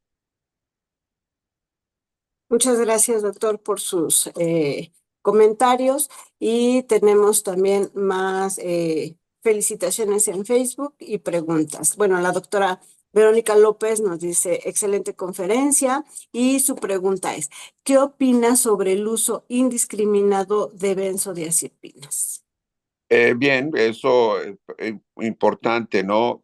Los trastornos de conducta que nos lleva a utilizar las benzodiazepinas o trastornos del sueño no son de primera instancia la recomendación. Esa es la propuesta que pensaríamos si el paciente pues está inquieto, está ansioso, no puede conciliar, utilizar un antidepresivo, ¿verdad? Inhibidor de recaptura de serotonina de primera instancia, sino luego pensar en algún dual. A veces el paciente está apático y requerimos un poquito más de empujarlo a que pueda tener actividades, y aquí es fundamental a veces del medicamento, las actividades no farmacológicas que tendríamos que comentar con los familiares, ¿no? A veces estas cuestiones de apatía se pueden confundir con depresión y no necesariamente es eso, y eso es lo que tendríamos que valorar, ¿no? Muchas veces para la apatía se utiliza modafinilo, ¿verdad? El paciente pues no quiere participar en nada, se la pasa retraído, pero no parece que sea una depresión, esa sería una indicación, ¿verdad? O el Ritalin, ¿verdad? Que sería otra opción también con mayor actividad para estas cuestiones de la apatía, pero estar sensibles que a veces por subir dosis el paciente se puede poner ansioso. Y entonces son los puntos que tendríamos nosotros que valorar y estar conscientes con los familiares de decir, a ver, si me lo pongo muy inquieto, pues a lo de la hora no voy a saber qué hacer con él, ¿no? Entonces, pues, son de las cosas a nosotros tomar en cuenta, ¿no? Entonces, pues sería ahí mi sugerencia, ¿no? Y insistir mucho en la cuestión de la nutrición, ¿no? Porque estos pacientes cada vez tienden menos a hacer actividades, se van retrayendo, obviamente la sarcopenia va progresando y entonces, pues eso puede que aumente ansiedad en los pacientes. Entonces se trata de tenerlos en la medida de lo posible, pues activos y que tengan un horario, unas rutinas en la levantada, el desayuno, precisamente para que sus evacuaciones y necesidades básicas estén como con horario dándose. Entonces, la importancia de la hidratación, ¿verdad? Número uno, la otra viene siendo proteína en cada uno de los alimentos, porque generalmente va enfocado pues al panecito y al cafecito en la mañana, ¿verdad? Y en la noche igual, y no hay proteína en los alimentos, y eso nos va impactando cada vez más en que pues se vaya atendiendo a esa sarcopenia y pérdida de la funcionalidad de los pacientes, ¿no? Estar muy al pendiente de eso y las rutinas que debe haber mañana y en la tarde para evitar pues las siestas, y que luego nuestro paciente se descompense en las noches y tenemos que estar dando un hipnótico. Y ahí es donde precisamente tendríamos que valorar si conviene o no utilizar una benzodiazepina apoyada con el antidepresivo, ¿verdad? Y siempre utilizarlas de acción corta. Prohibidos, pues generalmente clonazepam, ¿verdad? Bromazepam, que son los de acciones más largas, y buscamos las de acción corta, sería la sugerencia. Ok, doctor, muchas gracias. Doctora Este, Blanca.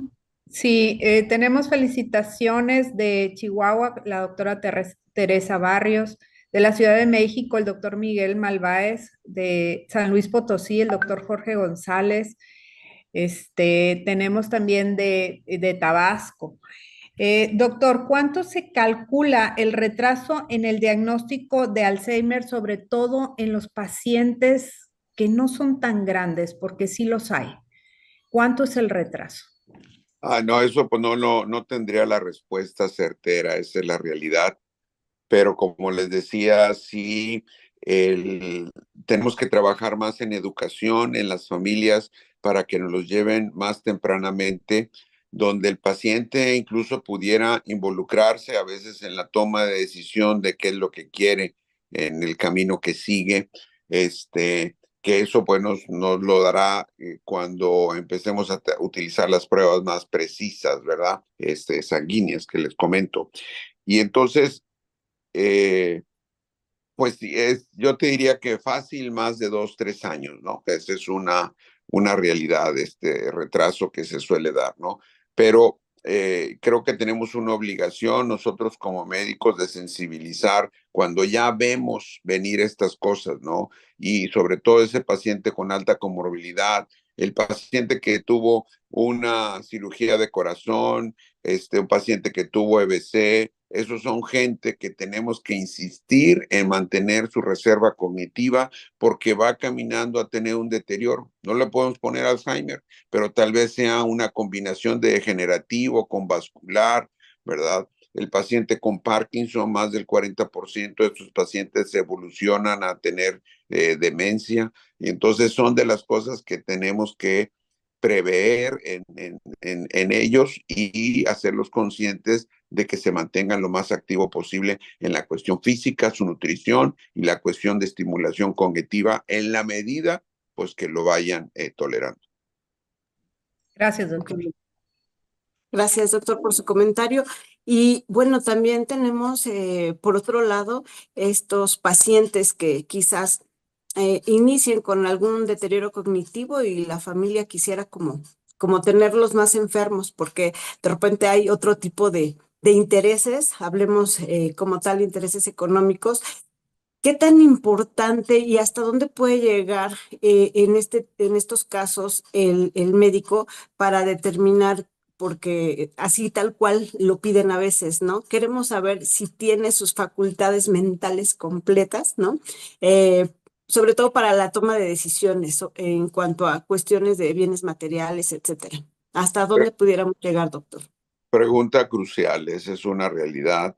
Y aquí yo he tenido mal sabor de boca en algunas circunstancias donde la gente quiere abusar de tu, pues de estar ahí frente tú con ellos y obviamente para cuestiones personales. Entonces, lo más común es que te pidan un certificado, ¿verdad? Para luego pudiera hacerse mal uso de los bienes ahí de la persona. A veces nosotros no estamos tan conscientes de eso, pero siempre tener esta situación de sospecha. Nosotros ya lo tenemos un paciente que lleva tiempo y que la misma persona que lo está llevando, hay una actividad de cuidado y pues con esos no tienes problema porque sabes o sientes que están actuando bien. Pero pues de repente hay otro, el otro hermano que no quiere colaborar y que quiere sacarle firmas al papá, etcétera, y te piden una carta. Entonces, usted estar consciente, es un paciente con deterioro cognitivo leve, que no es clara su demencia, tengan cuidado con hacer un escrito, porque luego pueden estar ahí ustedes involucrados en una cuestión de tipo legal, ¿verdad? Precisamente por malversación de los hijos que puedan tener, ¿no? Y yo les puedo contar anécdotas, aquí nos podemos echar otra hora, ¿no? De gente que llega, doctor, mi mamá, ya ve usted la está tratando, tiene su deterioro cognitivo, voy a Stanford a que me hagan una evaluación y quiero saber su historial precisamente para a ver qué va a pasar. Pues resulta que utiliza el formato que tú le das, que supuestamente iba a ser evaluado del hijo, ¿no? Y para cambiar el testamento de la madre en relación a lo que había hecho porque no le gustó cómo le quedaron las disposiciones y tratando de documentar, mi mamá ya tenía demencia, por tanto no sabía lo que estaba haciendo, ¿no? Entonces, pacientes con deterioro cognitivo leve generalmente son personas que pueden seguir ejerciendo su voluntad, ya una etapa moderada o avanzada, pues eso ya es más complejo. Yo les diría, si alguien se da cuenta que trae deterioro, es un individuo que no van a tener problema a la hora que hagan ustedes el escrito. Pero aquel que tiene un deterioro cognitivo leve, aguas, porque pueden ser involucrados en situaciones familiares que no nos compete nosotros estar ahí. Y muchas veces yo les digo, a ver, tráiganme a la familia y platicamos y si están todos de acuerdo, le damos para adelante, pero si no, no. Entonces, estas cuestiones han venido cambiando últimamente, ¿verdad? Entonces, este juicio de interdicción que nos están pidiendo que se haga, ahora ha venido variando y pedían 3 cartas. Entonces, son de las cosas que tengan siempre esta sospecha y pues lo mejor es conocer al familiar para no verse involucrados en situaciones incómodas, ¿verdad? Que a nosotros no nos interesan y que vamos ahí embarrados luego con la situación de la dinámica familiar problemática, ¿no? Tener cuidado. Sí, doctor, muchas gracias por su comentario y por la recomendación para estar ahí muy al pendiente de estas situaciones. Sí, no vale por unos pesos ahí perder estas situaciones porque luego ya son obligatorias que tienes que ir a dar fe, ¿verdad? Y de lo familiar pasan a lo local y ahí te embarran a ti también. Ok, doctor, gracias. Doctora. Sí, tenemos un comentario de la doctora Rosalía García. Son recomendaciones de la ADA 2024 al paciente adulto mayor con diabetes, hacer el mini-mental para detectar deterioro cognitivo desde la primera consulta y vigilar y evitar hipoglicemia, sobre todo aquellos que están tomando sulfonilureas o tratamiento con insulina. Totalmente de acuerdo, ¿verdad? Que son los medicamentos con mayor riesgo para producir hipoglicemia y recordemos que un paciente con deterioro cognitivo que vive solo es de alto riesgo para que se pueda confundir y tenemos que sensibilizar a las familias de que requieren el apoyo, ¿no? Y bueno, pues los controles de hipoglicemia, o sea, la hemoglobina glicosilada, estamos hablando de 8, ¿verdad? Generalmente en el individuo con demencia, ¿no? Sí, doctor, muchas gracias. Nos pregunta el doctor Luis Chumbiraico, pues ya que de repente en la práctica, ya sea institucional o privada, no tenemos como mucho tiempo. ¿Cuál test de tamizaje nos recomendaría hacer? ¿Moca, Folstein, otro que fuera más práctico o el Minimetal, como nos comenta la doctora Rosalía García Peña?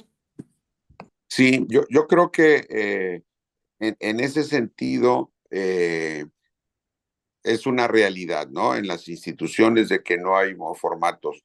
Si tú sabes hacer el Minimental, que te llevará 3 minutos hacer la dinámica, más o menos 4, con el paciente, pues pudiera ser una opción, ¿verdad? Acuérdense que esos métodos no son diagnósticos, ¿verdad? Son de escrutinio, esa es la realidad, pero nos dan mucha idea del proceso que lleva nuestro paciente. Pudiera haber uno más corto que se llama Minicoc, que se hacen 3 preguntas para cuestión de memoria, ahí está el dibujo del reloj. Pero estas cosas llevan el sesgo siempre de la escolaridad de nuestro paciente. Si es un paciente que no terminó la primaria, entonces pues no va a saber cuestiones de cálculo, ¿verdad? Y va a ir más bajo. Entonces siempre será la funcionalidad del paciente de las actividades intermedias. Estamos hablando, maneja sus medicamentos, hay una supervisión de él en sus actividades de la vida diaria, sigue preparando las cosas como debe ser, o ya hay alteración en este proceso, ¿verdad? Entonces, pues ya tendríamos que dudar de su capacidad, ¿no? Esa es la realidad. Pero aquel que está solo, pues obviamente va a ser muy difícil que tengamos ahí el poder estadificar a nuestro paciente. Entonces ahí la prueba sí pudiera ser más útil. Entonces yo les diría que de lo más sencillo, ¿verdad? Pues viene siendo el Minimental, que es más conocido, y el otro es el MOCA, que es muy sencillito, que nos puede dar una idea y luego irle dando seguimiento a ese paciente para valorar qué conviene ahí hacer. Pero siempre tener el aliado del familiar. Esa es una de las cosas que tendremos que buscar, que nos va a dar una mejor idea del entorno y de la etapa que pudiera estar nuestro paciente. Ok, doctor, muchas gracias por su recomendación también. Doctora Blanca. Sí, yo creo que también es importante valorar la audición en aquellos adultos mayores, igual que la vista. ¿Cuánto tiempo podemos hacer nuevamente estudios una vez resuelto estos problemas para volver a valorar al paciente? Porque sabemos que esto nos complica o nos puede hacer el sesgo de un paciente con Alzheimer. Sí, son 2 puntos claves que se ha insistido últimamente y como decía, los 2 nuevos que se agregaron para prevención es lo de las alteraciones visuales, tratar de corregirlas a la brevedad. El problema de la audición es de que si está en una etapa moderada ya nuestro paciente con deterioro cognitivo difícilmente se van a adaptar al aparato auditivo. Y entonces tenemos que esto individualizarlo en cada quien y hacerlo más temprano posible, porque luego va a ser un gasto perdido, ¿verdad? Entonces, el paciente siempre que tiene deterioro cognitivo no acepta muchas veces las recomendaciones, ¿no? Y esto del aparato auditivo a veces es un reto. Entonces, si ya está moderado, pues no hacer el gasto y tratar de buscar a veces si tienes más sencillas donde se pone el aparatito y lo tienen como un micrófono ahí que le pueden poner en el bolsillo y a veces puede ser útil estas cosas, ¿no? Pero sí, esto es tratar de corregir, ¿no? Lo de las cataratas, que son de los procedimientos sencillos y que nos dan una buena calidad luego de vista actualmente. Entonces, pues tratar de adelantarnos a estas situaciones apoyados con los subespecialistas que les corresponda, ¿no? Totalmente de acuerdo, ¿no? Importante, etapas tempranas. Sí, doctor, muchas gracias. Y bueno, tenemos una última pregunta en Facebook. Ahorita revisamos el resto de la plataforma. La doctora García Vega nos pregunta, bueno, le pregunta, ¿en el trastorno del sueño pudiera tener alguna eficacia melatonina o definitivamente tendríamos que recurrir a otro tipo de alternativas y qué sería o cuál sería la más indicada? Sí, ahí siempre lo que uno insiste son las medidas básicas, ¿no? Que el paciente no esté durmiendo siesta, que evite la cafeína, otras situaciones que lo lleven a estar viendo la tele durante muchas horas en la noche, que pues le hagan perder su calidad de sueño, ¿no? Eso es lo número uno. Y luego ya con las sustancias, eso es una buena opción en determinado momento si no ha usado hipnóticos. Aquel que ya ha usado benzodiazepinas, la melatonina le va a hacer cosquillas, como dice, ¿verdad? Tener en cuenta que melatonina a veces en algunos pacientes puede producir sueños y entonces eso les lleva a tener una mala calidad de sueño. Entonces, que la melatonina se debe prescribir y debe ser continua, porque hay gente que la toma nada más cuando siente que que puede batallar para dormir. Entonces, pues que haya esta recomendación. Pienso la que es forma sublingual puede funcionar mejor que la que es oral.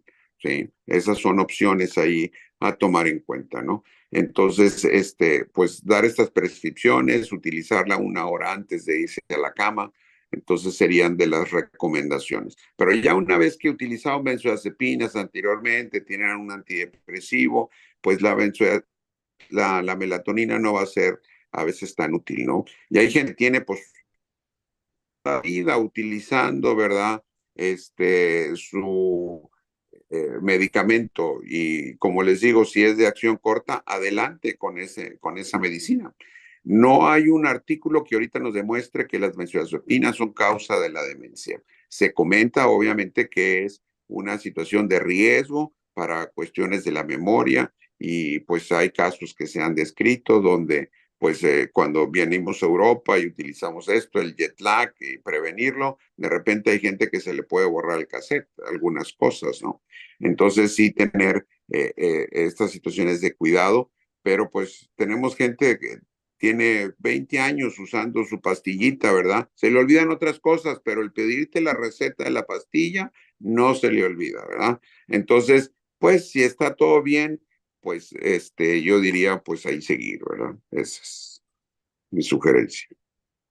Ok, doctor, muchas gracias. Tienen toda la razón. ¿Sí? La receta no se le olvida pedirla.